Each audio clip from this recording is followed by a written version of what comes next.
Jadi alhamdulillah pas lagi ada acara syuting, terus tiba-tiba di akhir acara Vero kasih aku surprise.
Pas syutingnya Vero. Jadi kayak ini nanti malam aku mau ke rumahnya Vero karena kan dia ternyata syutingnya di rumahnya dia kan. Gitu. Dia kangen lah. Alhamdulillah boleh melihat sekarang kan Vero nih sering deket sama cewek-cewek, gonta-ganti pasangan kelihatannya ya, baru aja putus dari Shopee. Ya, Mama Vero sendiri gimana sih melihat Vero sekarang? Ada kriteria khusus nggak sih mau punya pasangan seperti apa? Ya namanya anak usia bukan anak ya, udah 26 tahun udah pria dewasa ya. Dengan segala pencapaian dia, dengan segala fasilitas yang dia punya, itu wajar lah kalau Vero udah mulai mencari soulmate-nya, mencari calon istri katanya, karena dia udah nyiapin tuh ada mobil keluarga, ada mobil sport untuk dia sama istrinya, ada rumah untuk Sentul untuk rumah weekend lah, ada rumah kerja yang di kafe. Jadi anak ini memang well prepared, artinya ya dia tinggal minta sama Allah aja soulmate-nya tuh siapa yang terbaik. Karena kan kalau kita cari kriteria ada orang cantik, ada yang lebih cantik. Tapi kalau jodoh dari Allah itu saya selalu bilang, Kak, kamu mesti minta sendiri sama Allah. Mesti kamu yang benar-benar khusyuk berdoa, minta jodoh yang terbaik. Karena kita nggak akan tahu ya jodoh kita siapa. Tapi kalau sekarang dia deket sama si A, si B itu biasanya bisa buat konten juga, bisa juga dia buat ya pertemanan lah, network itu kan harus gitu. Tapi maunya yang seiman. Kalau seiman itu menurut aku ya, aku sebagai ibunya selalu mendoakan tuh yang terbaik. Ya, yang terbaik itu kan kita nggak tahu ya, misalkan seiman atau tidak, bisa juga dia mualaf, bisa juga dia memang malah membawa keluarga kita nih jauh lebih dekat semuanya kepada Allah. Itu kan makanya harus mintanya sama yang menciptakan kita. Gitu. Jadi kalau aku sekarang udah di titik sebagai ibunya, udah doain aja yang terbaik buat Feral, Atala, dan Fania. Karena doa ibu tuh insya Allah dijabah sama Allah. Jadi nggak ada aku yang harus, oh ya ini mukanya harus kayak apa gitu. Udah nggak sih. Mbak Vena kan perjalanan kandung Mbak Vena juga nggak mudah sampai detik sekarang. Mungkin bisa diceritain nggak sih dari zaman terpuruk Mbak Vena sampai sekarang mungkin udah shuttle dengan anak-anak yang mungkin udah sukses dan sekarang suaminya juga udah berkeluarga. Kalau pencapaian saya alhamdulillah itu lebih kepada gimana sebagai ibu ya, saya bisa melihat anak-anak itu sukses ya, sukses kayak Feral, dia mandiri, amatalan, nggak nyusahin saya, kemudian dia punya pekerjaan tetap yang membuat dia juga istilahnya membawa baik ya nama keluarga. Kan kemudian dibilang Feral itu pada saat dia memulai, dia kan pada saat dia melihat orang tuanya bercerai, dan itu nggak mudah gitu. Sama seperti waktu saya tahun 1992, ini mungkin belum pada lahir kali ya. Itu di saat saya menang None Jakarta, di saat itu juga paginya orang tua saya bercerai.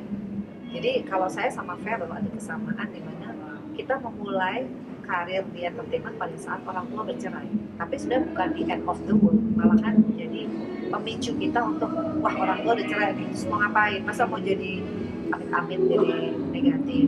Mau nggak mau kan dibalikan omongan orang, ya saya harus berprestasi, makanya saya ikut None Jakarta, ikut Putri Indonesia. Cuma mungkin kalau dulu belum ada stripping ya, jadi kalau Feral kan suksesnya cepet banget ya, karena argonya kan harian. Kalau saya kan syutingnya harian, tapi argonya bisa mingguan kayak gitu-gitu. Jadi kalau saya ngeliat Feral dengan ya digital, medsos, ini kan sekarang orang bisa cari uang dari medsos. Akhirnya saya terpacu melihat Feral, ternyata kan saya bukan YouTuber.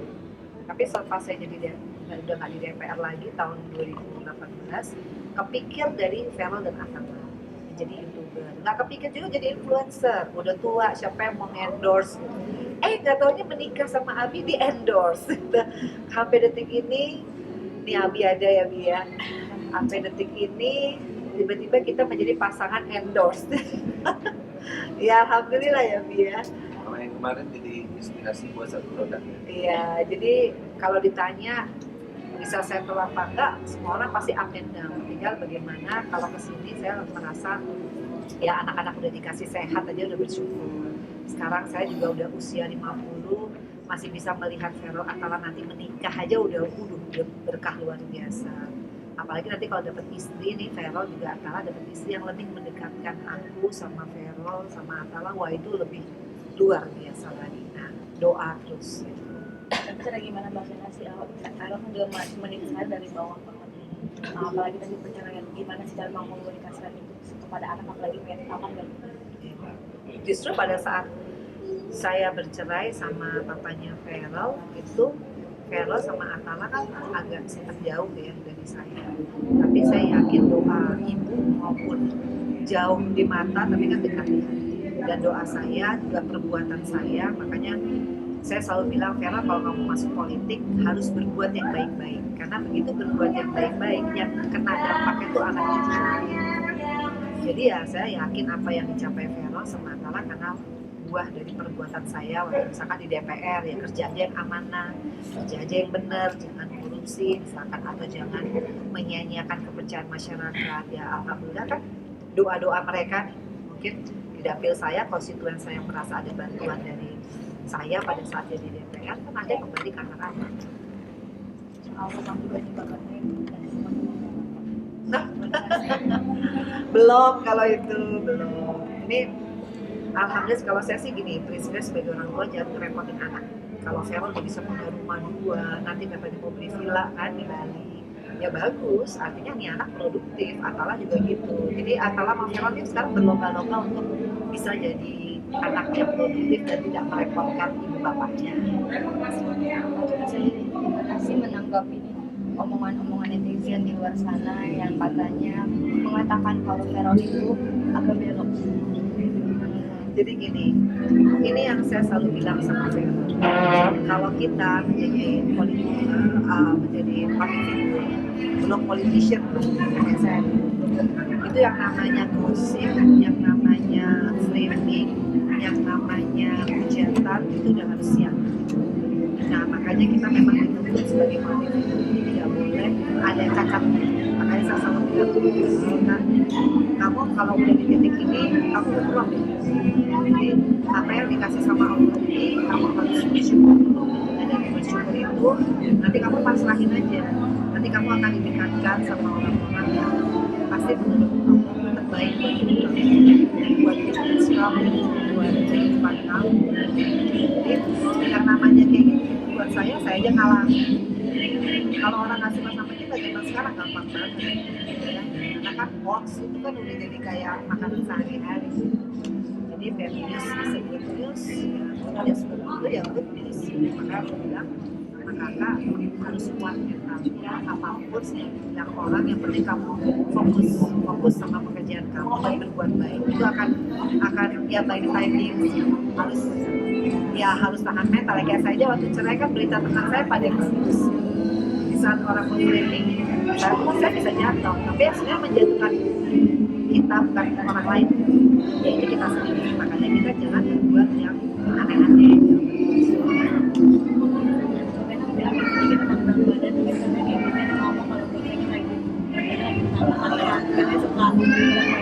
Netizen yang ngomong saya sendiri, karena Abi ini tukang makan kalau malam hari ya, pemirsa jam 12 dia kayak susah, dia cari makan makanan dan aku tuh nih. Jadi dia tuh gayanya kalau ngancem, kalau kamu kurus hilang cintanya Abi, ya kayak gitu-gitu deh. Karena sekarang udah bahas sebenarnya. Makanya cewek yang Ya dia nggak suka cewek yang palsu katanya. Jadi akhirnya aku 6 kilo nih naik dari dulu kenal Abi 50, jadi sekarang 60, nah 63. kayak gini kan cuma berat badan. Nggak percaya diri, cuma karena nih suaminya kekeh gitu, pokoknya hilang cintanya, pada sekarang nggak boleh ya. Tapi akhirnya sekarang dia ganti statementnya adalah pokoknya Mina cantik kalau dia kita begini dan gendut lemak segini. Tapi dia nggak sih Enggak sih, karena kan aku juga yang penting bukan berat badan, yang penting shaping. Jadi aku mensiasati dia mau ngomong apa, tetap aja aku olahraga lagi. Oke, ya. Makasih. Kasih. Gitu. Iya, Mbak iya. Vena, seperti apa Mbak Vena melihat mitos kucing hitam itu katanya bakal meningkatkan kehidupan wanita lagi, wanita lagi. Iya baru denger sih dari Mas. Cuma saya, habis ini, iya ini. Oh udah selesai. Udah. Ya cuma saya pernah menjadi single parent. Iya, menjadi single parent 8 tahun ya. Itu yang ngejalaninnya jarang percaya mitos sih. Jadi lebih kepada ya kalau memang jodohnya belum ada berarti harus fokus kerja, apalagi ini kan dia masih kecil waktu itu, jadi asli nggak pernah mikirin mitos sih. Jadi kalau ada mitos seperti itu baru tahu. Itu terjadi di negara Jepang sih Mbak Vena. Tapi waktu pas Mbak Vena waktu single mom itu kalau ngejalanin biasa aja gitu. Ya waktu itu kan masih di DPR juga 5 tahun lebih ya. Ya buat aku sih being single oke ya, karena justru kita pertama nggak ada teman berantem, otomatis kita kayaknya happy aja gitu all the time, mau pergi kemana bebas. Kedua aku bisa lebih fokus sih sama diriku sendiri, mengevaluasi diri, ini aku tuh kurangnya apa. Kemudian yang paling penting adalah quality time sama anak banyak banget. Dan memang nggak percaya soal mitos-mitos kayak gitu. Enggak sih. Oke. Ya.